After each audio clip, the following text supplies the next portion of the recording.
Praise the lord. పునరుద్ధానుడైన యేసుక్రీస్తు నామములో మీ అందరికీ నా శుభాభివందనాలు. బాగున్నారా? దేవుడు మీ అందరినీ ఆశీర్వదించునుగాక. అనుదిన వాత్సల్యత అనే ఈ పేరు మీద ప్రతి దినము దైవ వర్తమానాలు మా యూట్యూబ్ ఛానల్లో అప్లోడ్ చేయటం జరుగుతుంది కనుక మీరు వినండి, బలపరచబడండి, దేవుని మహిమ కలిగిన రాకడకి సిద్ధపడండి. హోసన్నా పెంటెకోస్టల్ ఫెయిత్ మినిస్ట్రీస్ వ్యవస్థాపకులు అపోస్తలులు జె. డేవిడ్ రాజయ్య గారు, మా ప్రియమైన తల్లి రెబెకా డేవిడ్ రాజమ్మ గారికి నా హృదయపూర్వకమైన ప్రేమ వందనాలు. వారు మన మధ్యలో లేకపోయినా వారిని జ్ఞాపకం చేసుకున్నట ఆశీర్వాదకరం. ఎందుకంటే నేను సామాన్య కుటుంబంలో పుట్టి ఎక్కడో చీరాల అనే ఒక ఊరిలో జన్మించి ఉద్యోగరీత్యా 2006లో హైదరాబాద్ రావడం జరిగింది. నా పేరు పాస్టర్ నెహెమ్యా రాబర్ట్. ఉద్యోగరీత్యా హైదరాబాద్ వచ్చి ఇక్కడ కొంతకాలం జాబ్ చేసుకుంటూ ఉన్నప్పుడు నా యవ్వన కాలంలో ఒక సహోదరుని ద్వారా నేను చిలకలగూడ మందిరానికి వెళ్ళడం జరిగింది. అక్కడికి వెళ్ళిన తర్వాత దేవుణ్ణి సొంత రక్షకుడిగా అంగీకరించి ప్రభు సన్నిధిలో ఆత్మలో బలపడ్డాను. మా ఆత్మీయ తండ్రి ప్రేమ కలిగిన వాడు, ఆదరించేవాడు. ఎట్టి శ్రమలలో ఉన్న అక్కడికి ప్రజలు వస్తే ఆయన ప్రేమను వర్ణించలేం.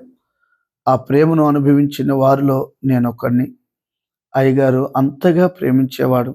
తర్వాత ఆ ఉపదేశ క్రమం నేర్చుకున్న సమయాల్లో 2015 సంవత్సరంలో ప్రేరేపించబడి అయ్యగారి ద్వారా సేవలో ఎంతో బలపరచడం జరిగింది. మన దేశానికే ప్రపంచానికే ఉపదేశ క్రమాన్ని నేర్పించాడు. అయ్యగారి దగ్గర నేను ఉపదేశ క్రమాన్ని, ప్రేమను నేర్చుకున్నాను. మా ప్రియమైన తల్లి రెబెకమ్మ గారు, ఆ తల్లి దగ్గర నేను ప్రార్థన నేర్చుకున్నాను. నిజంగా వారిని జ్ఞాపకం చేసుకునుట ఎంతైనా అది నాకు మనకి ఆశీర్వాదం. ఆ ప్రేమను నేను మర్చిపోలేను. ఎన్నో పర్యాయాల సేవలో ఎదురు దెబ్బలు తగిలి కృంగిన సమయాల్లో అయ్యగారు నన్ను ఎంతో ఆదరించాడు. దేవునికి మహిమ కలుగును గాక. వారిని జ్ఞాపకం చేసుకోనకుండా నేను ఉండలేను. ఎందుకంటే మరి దేనికి పనికిరాని నా జీవితంలో అయ్యగారు ద్వారా నేను ఎంతో బలపరచబడ్డాను.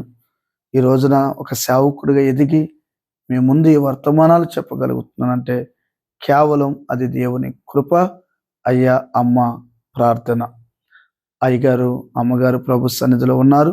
ఆ తర్వాత ఈ మినిస్ట్రీ భారం అంతా మా ప్రియమైన జబరాజయ్య గారు, మా ప్రియమైన జాయయ్య గారు, వారెంతో ఈ సేవ భారాన్ని వారు భుజాల మీద మోస్తున్నారు.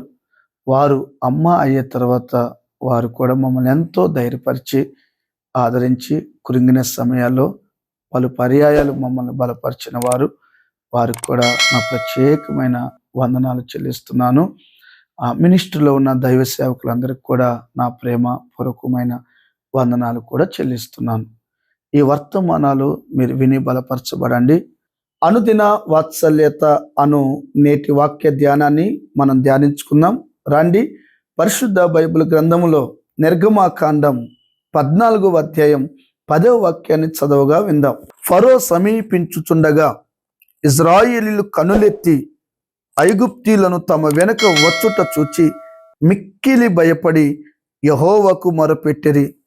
ఆమేన్.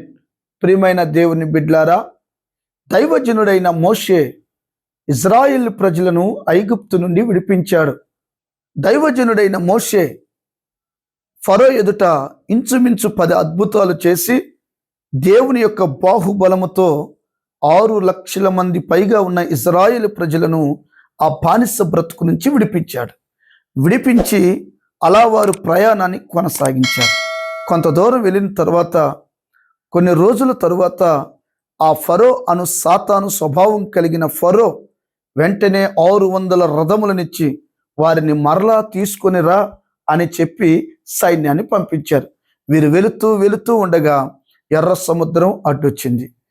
వెనకమాల తిరిగి చూస్తే శత్రువు బహువేగంగా పరిగెడుతున్నారు. అటువంటి పరిస్థితుల్లో మిక్కిలి భయపడిరి. ఎవరు భయపడ్డారు? దేవుని ప్రజలు భయపడ్డారు. ఎందుకు భయపడ్డారు? ఫరో బహువేగముగా పరిగెత్తుట సైన్యాన్ని చూసి భయపడ్డారు.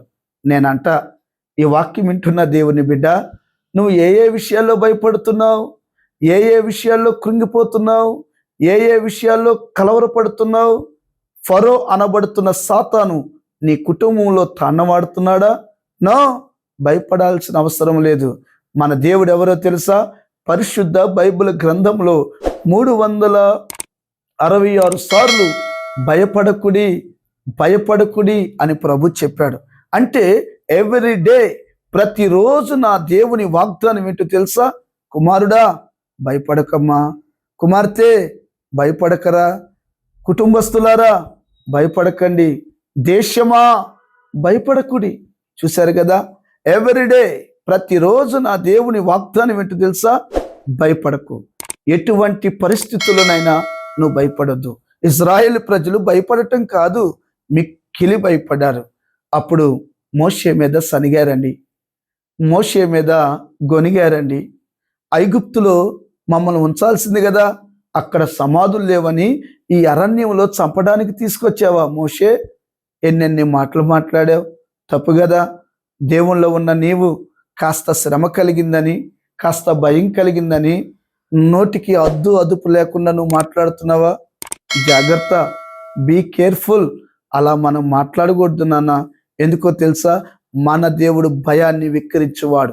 మోషేతో దేవుడు చెప్పాడు. ఒక మాట నేను చదువుతాను, గమనించండి. ఇక్కడ 13వ వాక్యంలో అంటాడు, అందుకు మోషే, భయపడకుడి, యెహోవా మీకు నేడు కలుగు చేయు రక్షణను మీరు ఓరక నిలుచుండి చూడుడి. మీరు నేడు చూచిన ఐగుప్తులకి మీదట మరి ఎన్నడూ చూడరు. చూడకుండా ఉండాలంటే నువ్వేం చేయాలి తెలుసా? నీకు కలిగిన ఈ శ్రమలో స్థిరముగా నిలిచి ఉండాలి. మొదట ఏ శ్రమకైనా నువ్వు భయపడకూడదు. రెండవది, నువ్వు స్థిరముగా నిలిచి ఉండాలి. చూసావా, మోషే వెంటనే ఈ ప్రజలు ఏమంటారోనని భయపడి దేవుని సన్నిధిలో స్థిరముగా ఉండి చేతులు పైకెత్తి ప్రార్థన చేస్తుంటే, పరలోకమందున్న దేవుడు, మోషే నీవెలా ప్రార్థన చేస్తున్నావు? సాగిపో, నీ చేతిలో ఉన్న ఏమంటాడండి, నీవు నీ కర్రను ఎత్తి ఆ సముద్రము వైపు చెయ్యి చాపి దానిని పాయలుగా చేయి. Praise lord. మోషే చేతిలో ఉన్న కర్ర సముద్రము వైపెత్తి అలా అనగానే 2 పాయలుగా చీల్చబడింది. భయపడుతున్న నీతో నా దేవుడు అంటున్నాడు, నీ సమస్యను పాయలుగా చేయబోతున్నాడు. నువ్వు దేని విషయంలోనైతే భయపడుతున్నావో ఆ విషయంలో నుండి నా దేవుడు నిన్ను అద్దరికి నడిపించడానికి ఇష్టపడుతున్నాడు. కలవరపడకు, భయపడకు, దుఃఖపడకు, కన్నీరు కార్చకు. మోషే ద్వారా దేవుడు ఎర్ర సముద్రాన్ని 2 పాయలుగా చేశారు. అమ్మయ్యా, ఇజ్రాయేల్ ప్రజలు అప్పటికైనా ధైర్యంగా ఉన్నారా అంటే గజగజ వణుకుతున్నారు. ఎందుకో తెలుసా? కాలేస్తే మునిగిపోతామేమో, కాలేస్తే ఊబిలో పడిపోతామేమోనని భయపడుతున్నారు. ఆరిన నేల మీద నడిపించాడంట దేవుడు. ఇంకొకడు ధైర్యం చేసి అడుగు ముందుకు వేస్తే నేల గట్టిగా ఉంది. అలాగ అడుగులు వేస్తే ఆరిన నేల మీద ఉన్నట్టుందండి. తారు రోడ్డు మాదిరిగా, సిమెంట్ రోడ్డు మాదిరిగా ఉంది. ఆ వంతున 1 by 1 అలాగూ 6 లక్షల మంది ప్రజలు ఆనందంగా సంతోషముగా ముందుకి కొనసాగుతూ ఉండగానే కొన్ని రోజులు ప్రయాణం పట్టుండొచ్చు. చాలా దూరం కదండి. ఎన్ని రోజులు దేవుడు అద్భుతాన్ని చేశాడో చూడండి బిడ్లారా. ఆ శత్రువులు కూడా వీళ్ళని భయపెట్టాలని, మరలా వెనక్కి తీసుకెళ్లాలని బహువేగంగా వచ్చారు. ఇజ్రాయేల్ ప్రజలు సగం దూరం దాటి వెళ్ళారు. ఆ తర్వాత వారు దాటిన దగ్గర నుంచి నీళ్లు కలవడం ప్రారంభించబడ్డాయి. అలాగూ నీళ్లు కదుపుకుంటూ కలిసిపోతూ ఫరో రథాలు, అప్పటికే ఫరో రథాలు సగం దూరం వచ్చేసారు. ఆ నీటిలో మునిగిపోయి కొట్టుకుపోయి తెల్లారి సచ్చిన శవములు ఐగుప్తి 600 మంది రథములు అలాగూ చల్లా చెదురై కొన్ని ఒడ్డుకు కొట్టుకొచ్చేసాయి. చనిపోయిన శవాలంతా నీటి మీద తేలుతున్నాయి, కొన్ని ఒడ్డుకొచ్చేసాయి. చూసారా, దేవుని వాగ్దానం నీ జీవితంలో నిశ్చయముగా నెరవేరుస్తారు. మోషేతో చెప్పాడు కదా, ఇప్పుడు చూస్తున్న ఈ భయం, ఇప్పుడు చూస్తున్న ఈ ఐగుప్తులు ఇక ఎన్నడూ చూడవన్నాడు కదా. అలానే నా ప్రభు చేశాడు కదా. విశ్వసించిన నీవు భయాన్ని విడిచిపెట్టి దేవునిలో నువ్వు స్థిరముగా నిలిచి ఉండి సనుగులు గొనుగులు సంశయాలు మాని ప్రభు సన్నిధిలోను ప్రార్థన చేసుకోగలిగితే నీ భయాలన్నీ పాయులు చేయునుగాక. ఐగుప్తులు ఏమన్నారో తెలుసా? ఆ 25వ వాక్యంలో 3వ లైన్లో అంటాడు, యెహోవా వారి పక్షమున మనతో యుద్ధము చేయుచున్నాడని చెప్పుకొనిరి, దేవునికి మహిమ కలుగునుగాక. హల్లెలూయా. చూసావా, నా దేవుడు ఇజ్రాయిల్ పక్షమున యుద్ధం చేశాడు. ఎందుకు వారి పక్షమున యుద్ధం చేశాడో తెలుసా? ఎన్నో సంవత్సరాలు వారు మొరపెట్టారండి. నీ మొర వినే దేవుడు ఆ ఫరో చేతుల నుంచి విడిపించాడు. ఎర్ర సముద్రం అనే శ్రమల నుండి విడిపించాడు. నీ మీద నిన్ను నీ కుటుంబాన్ని పాడు చేయాలి, నిన్ను నీ కుటుంబాన్ని నీ వ్యాపారాన్ని పాడు చేయాలని చూస్తున్న ఆ ఫరో లాంటి శత్రువులను ఆ నీటిలో ముంచివేసి నిన్ను అద్దరికి నడిపించి విజయోత్సవముతో నా దేవుడు ఊరేగించునుగాక. వారిని ఊరేగించిన దేవుడు నిన్ను కూడా ఊరేగించునుగాక. ఈరోజు నీ భయాలన్నిటిలో నుంచి నా దేవుడు గొప్ప జయము కలుగ చేయునుగాక. ఆమెన్.